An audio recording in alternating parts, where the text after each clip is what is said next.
Hello and welcome back to the SaaS Marketing Weekly podcast with me, your host Ryan, the founder of Rocket SaaS, and we're back in the studio with Jamie. Hello. Good to be back. Good to have you back. And this episode is going to be a niche episode about construction SaaS. It's how to scale a construction SaaS business with great marketing. So if you are a regular listener and you're not in construction SaaS, then you may want to skip this episode, but you might learn something. There's some pretty solid stuff in there. Pretty solid marketing principles in here. But the reason why I thought we would do this episode is because Rocket SaaS is an agency. We work across all different B2B SaaS verticals. But if you were to ask me, what is the vertical where we get the most success, where we get the most results and leads for clients, it would definitely be construction SaaS. We've worked with over 12 different B2B SaaS construction clients. The majority of them, we've got some really great results, and we're just starting to create this playbook where we just roll out the same types of campaigns. We know the types of messaging that works. We know the channels that do work and don't work. And we're just getting some fantastic results. So we thought we'd make this episode today.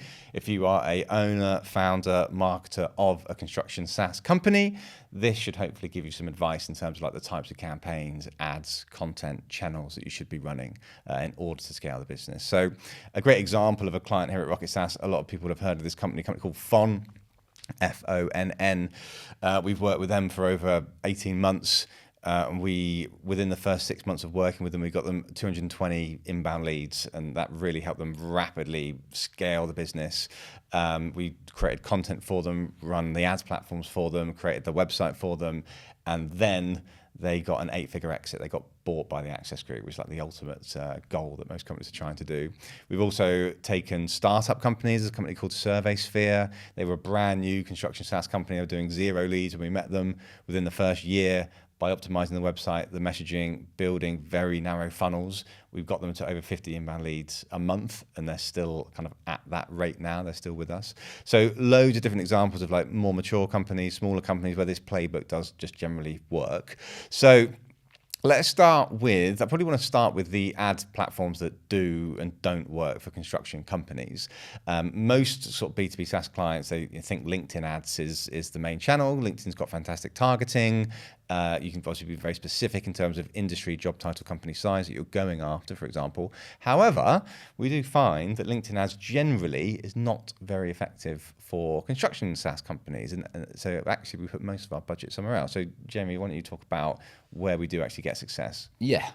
So I think this is definitely something, particularly in construction SaaS, like we just mentioned, where but blue collar industries is where we notice this in particular, is that those audiences can be found on LinkedIn. How active they are on LinkedIn, though, is the big question. And quite often those audiences, like if you're targeting like site managers, for example, like those people aren't on LinkedIn typically as much as say like a salesperson or a marketer or even HR person, to be honest.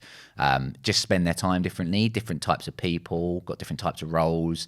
And like you'll get onto this in a minute, like even the nature of their work and like how they're kind of spending their time, not necessarily at the desk all the time, things like that. It makes a big impact on how much they're on the platforms. So where we typically see success with those types of industries like construction is Meta. If we're talking about kind of like paid channels and direct response and things like that. So Facebook and Instagram. Facebook and Instagram, yeah, sorry.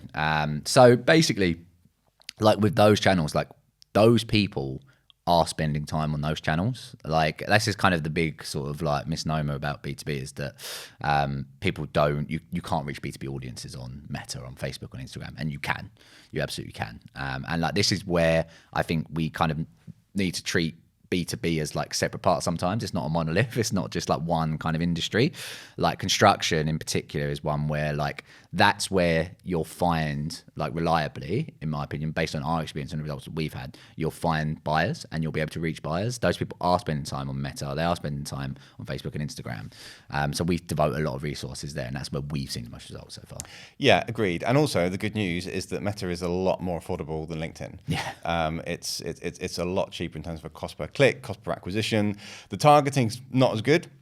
You can't say only show my ads to, you can say show my ads to construction companies and these job titles, but the problem is Meta is kind of guessing, because when you register your Facebook and Instagram account, you don't say which company you work for and what your job title is like you do on LinkedIn. That's why LinkedIn targeting is so good.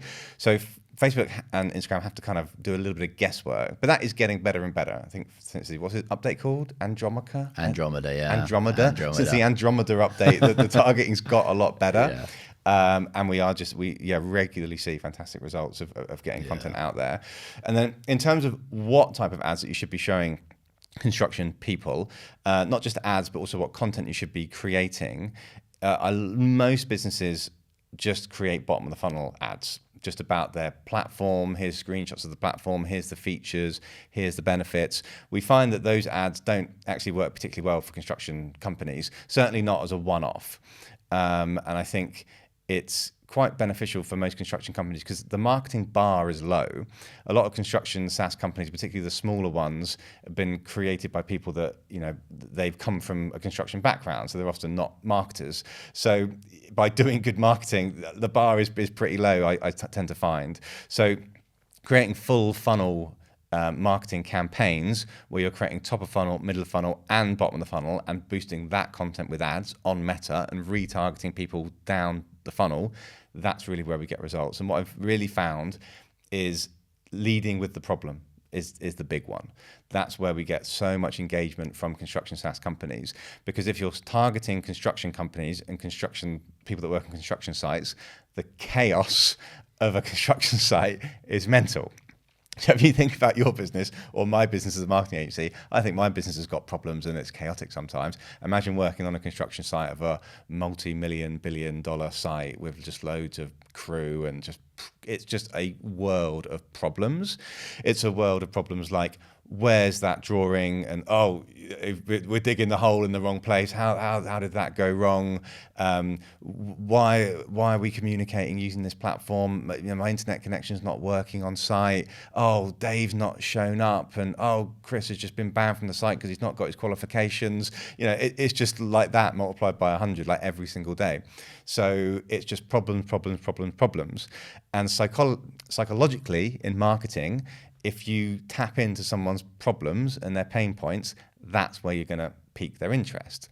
So if someone is on site and they're like getting really angry because they weren't sent the drawing on time, they turned up on site in the morning and Dave was meant to send the drawing, but he didn't, or his internet connection was down, so they didn't get the drawing, so they just sat around for half a day twiddling their thumbs, and they're raging about that, getting angry about that, shouting and swearing about it. If they then go on their lunch break and they're scrolling through their Instagram and they see an ad that goes, not received your construction drawing on time because you've not got the right platform for it, click here. So psychologically, you're like, I was just raging about that problem and there's an ad. That's how magical. And that's how I find that it really works with kind of content and ads, as opposed to being like, here's a SaaS platform. These are our features. These are our benefits. It's just constantly talking about the problem. So one of the best performing ads that we did for Fon, the company that I mentioned earlier, was an anti-WhatsApp campaign. So we did a lot of market research for construction sites and site managers. We said, how are you mainly communicating on site? How are your team communicating with one another? And the most common answer was WhatsApp. So there's a big WhatsApp group for this particular project, and everyone's in there. It's just like chaotic. And then there's football memes in there, and then suddenly people are chatting about their holiday. And then the drawing comes in that you need, and then more football memes are coming, and it's just it's a mess, and there's compliance problems there, and it can just cause chaos. So if you have a platform that helps with communication, rather than talking about how you have a great communication platform, you lead by talking about the problems with WhatsApp, the dangers of using WhatsApp on a construction site. Are your team using WhatsApp? They shouldn't be. You can use an alternative platform for very low cost and it'll just solve all of these problems. Those are the sorts of ads that started to perform really, really well for Fond. And so leading with the problem. I can't explain enough how that's the way to do it with the construction companies. But anything to add on that side of things? Yeah, I think probably the big thing for me is that I think one of the biggest problems that construction audiences have had with sort of SaaS platforms and our marketing in our space is that we use very sassy language. We, like you just mentioned, we lead with like technology, we lead with features sometimes, and we lead with like AI. Like obviously, because everyone like this, AI is very exciting, but like you just went back to, like as a construction professional, like getting AI into your business probably isn't top of your priority list. Like, there's going to be nuances, but most of the time, it's not what's keeping them up at night. And using that sort of language where you're talking about like really kind of dense, like techie terms, and leading with the fact that we've got that cutting edge AI technology, it's never going to cut through with those people. So I think even like learning how construction, like you just sort of mentioned, learn how construction professionals talk to each other and what terms they use. Like, even doing a bit of research online into that is going to be really helpful. It's like, how do they talk to each other on site? What are the terms that they would use to describe things? How would they describe their problems themselves? Just using that and turning those sort of like terms and stuff into ads is going to be super, super important. And just focusing, like I mentioned, like you mentioned, sorry, on the problem. And the problem isn't their lack of AI or their lack of technology most of the time. It's going to be a problem that's happening on site, some sort of chaos, something that they're managing right now that's just not working for them. So just really removing the SaaS lens out of your brain, I think it's going to be really important. Yeah, because you always talk about what's the buying trigger. If anyone's going to buy a platform across any industry, there has to be a trigger that makes me go, okay, I want a new platform. I have to solve this problem. And sometimes triggers can be quite rare, but on construction, the triggers are happening like constantly. These constant triggers are going off in terms of, the drawing didn't show up on time. Chris has just been banned from site because he didn't have the qualifications. It's just these constant triggers. And so you have to create content that you're there when these triggers happen. You're creating ads that is just showing up in front of people and they're going, I cannot have that problem happen again on site. I'm going to speak to these guys. I'm going to do a free trial of this platform. Problem aware, being ready when that trigger is kind of pulled on site of these issues that are happening. But the other thing I want to talk about is the type of content that does and doesn't work for construction companies. So we've tried all different types of content. We know what works and what flops and what works, what doesn't.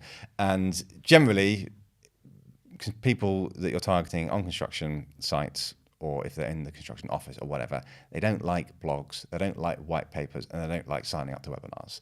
They're just kind of busy people. They're on the move. It's just not really their thing. What we do find performs really, really well for construction companies is short form video and user-generated content.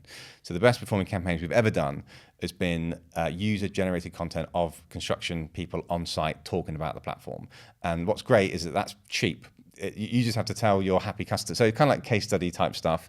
So you just tell your customer, hey, do you mind next time you're on site, next week, do you mind just doing a selfie video of you? Make sure you got your hard hat on so it looks like you're on a construction site, and just talk about our platform and how good it is. Talk about the chaos that you used to have before you weren't using our platform.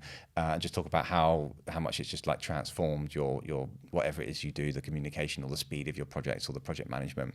That works really well. And then try and keep them short. People often ramble on in these types of videos, but these 30-second to 60-second, just like quick, short user-generated content videos are really, really powerful, I've found, rather than ask them to read a big white paper or commit to like an hour watching a webinar kind of thing. Those short, snappy campaigns work really well. And then also, like we talked about, the meta ads leading to landing pages is it's the shortest cut there. It's minimum time investment for these people, I generally find. And all of your content has to be really optimized for mobile. Again, it comes back to people being on the road, on site. If you look at your Google Analytics, you will find that the majority of your traffic will come from mobile. And a lot of marketers, because they do their job sat at a desk, they forget to check the campaigns and the ads and the website on the mobile. So the mobile has to be really, really strong. Yeah. I think I'd just add as well, like on that point you were mentioning about like, for you to be believed as a SaaS platform selling to these people, it goes back to that point that it's super important that you're believable. And like you just mentioned, someone putting a hard hat on who's worked in the space, and it's like they're believable to those people because they've done the work and they understand the space. They naturally, especially in these types of industries, are naturally going to believe that we don't understand their challenges.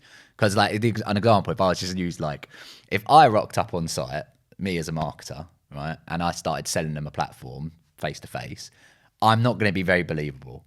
My brother, who is an ex-electrician, so let's say we're talking to a bunch of Sparkies on site. My brother rocks up and says I was using this the other day, and this is before I was doing this, and now I cut down my time. Out of the two of us, he's more likely to be the one who makes the sell, to be completely transparent. in that situation. So I think it's just important that you are believable and you use that kind of user-generated content, people in the space. Be like construction specific. And that means not being a SaaS platform. Yeah, I agree. Absolutely. Yeah, that's a great example. There's a lot of skepticism in construction. You know, there's a lot of like cowboy builders out there and a lot of issues kind of. So people, trust is huge in construction is what I'm saying. And yeah, you gave a very good example there. If you don't have enough case studies, enough social proof, enough user-generated content of people like them, construction people that are using the platform, then you're naturally going to be a bit skeptical. Like, okay, do these, you know, I'm just not sure if I trust this company. But if you just start seeing loads of videos of people using it, people just like you, same job title, construction, wearing the hard hats, then that's massive. So social proof and testimonials and case studies is important for any business, any industry, but I think particularly for construction SaaS, it carries a lot of weight just because of that kind of skepticism about like even tech. A lot of them are, you know, very tech averse construction companies. That's a big challenge, is that you're working with people sometimes from a different generation, or they're just kind of old school and they're just, you know, they're not using too much tech. So to try and introduce tech to them, like you said, a marketer trying to give them tech, it's like, oh, not this. Whereas if, like the example you gave, one of your peers recommending it, then you're going to start to sit up and listen, essentially. Yeah. And the other one I want to talk about is competitor comparison campaigns. So we had a lot of success with this, working with Fond, SurveySphere, RAM tracking, a lot of our construction companies. We always do a competitor comparison campaign. And this is particularly helpful when you're going after big deals. So when you're going after those larger construction companies, because the larger they get, the more likely they are to be using some kind of technology already. So like I gave previous examples of like people using WhatsApp for communication channels and things. That's mainly going to be the sort of small and medium companies. But if you're going after these big deals, they are going to be using some sort of a platform most of the time. So Procure, for example, one of the biggest players in the space, you need to get them to move away from Procore to you. So you need to do competitor comparison campaigns. You need to understand, why is that platform, what are the problems with it? Why is your platform better?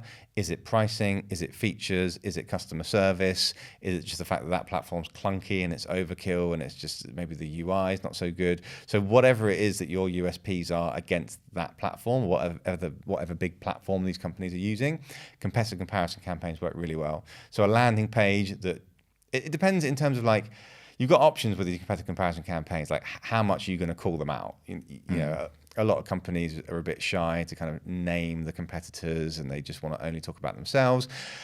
That's up to you. That's a brand decision. I can't tell you what to do. But most of the time, the construction companies, the construction SaaS companies that are brave and bold, they reap the rewards from that. So construction buyers, they appreciate directness. You know, pretty kind of black and white. I'm going to name Procore, for example. These are the features. We have better features. We have better pricing. We have faster customer service. You know, don't completely like slag them off. Well, you can if you want, if that's your marketing strategy. I'm actually going to come in here and say, because I think even looking at the Fond example, Fond was one where we were kind of trying to win business from Procore. In my opinion, this is a good rule of thumb. If you're a smaller business and there's a huge incumbent, particularly if the huge incumbent's been there for a while, call them out by name. Call them out by name. Don't be afraid to do it, and call out why you're different and why you're positioned differently to them and why you're better than them in that particular space. Like that, in my opinion, when it comes to competitive comparison, that's a good rule of thumb of when you're not going to backfire from a particular competitive comparison campaign, is when you're a smaller player going after a bigger player. Sometimes when you're at a parity, that's when I can see that sometimes it puts a sour taste in people's mouths. My very strong point of view on this is, if you're a small player, go after the big one. They already have the pain. They already use a tool. They already might be underserved by that people. The sell's going to be easier. So just go after them and call them out by name, because that's what their problem is. That if they're using Procore, for example, in that situation, like their pain isn't going to be, we need a tool. Their pain is going to be, I don't like the tool. It's not working for me. It doesn't work for my particular use case. And figure out how you talk about that. Yeah, no, I agree with that. I admire the bold stance on that. It generally, is a good idea. I think particularly for construction SaaS, is to be bold with it. Oh, the other thing I was going to say is that it is legal to do that. I think it kind of wasn't like maybe sort of 10, 15 years ago. Like you couldn't like bid on competitors' keywords on Google and things, but that's now changed. So as long as you're factual, as long as you're not lying and saying something about a competitor that's not actually true, you get in trouble with them then. As long as you're stating facts, they don't have these features, we do. They have this pricing, we have this pricing. Then it's totally legal and fine to do that, and you can really reap the rewards from doing it. But the other thing I want to mention was about how you can use intent data. So intent data is an incredible way to understand, get a list of companies who are in market potentially ready to buy. And planning application data is publicly available. So if there's a site that's just been given planning application and you know that there's a big project about to start, this big, block of residential flat units that is about to be done on this site, that's intent data. There's going to be a company that's going to be about to do a massive project on this, so they may well need a new software to help them run this. So you can use, and there's various kind of publicly available information that give this planning application data available. I'm sure you can even build some kind of an AI tool to kind of scan those websites to give you notifications of when planning application gets made, and then try and find out which company is going to be working on this site, connect with them on say LinkedIn and other social platforms, and try and DM them, try and get their phone number and do the cold calling thing, try and do ad campaigns to them to be very, very specific about that particular project they're about to start. So that's a really interesting piece of intent data. There's other ones of like the classic intent data signals works across any industry, but companies that have just raised funding. You can also set up alerts to say if a company has just hired a new job title. So let's say if a new site manager has just joined a company, you can use, so what tools can they use? Like, does Clay tell you that information?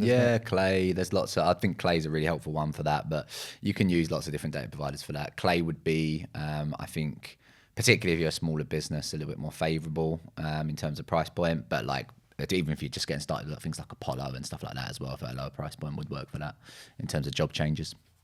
Yeah, and the final thing I want to say is also construction SaaS do well internationally. So our biggest, this big client that I mentioned earlier that we had a lot of success with, FON, they actually got acquired, and the main reason for the acquisition by the Access Group was to basically take FON to America.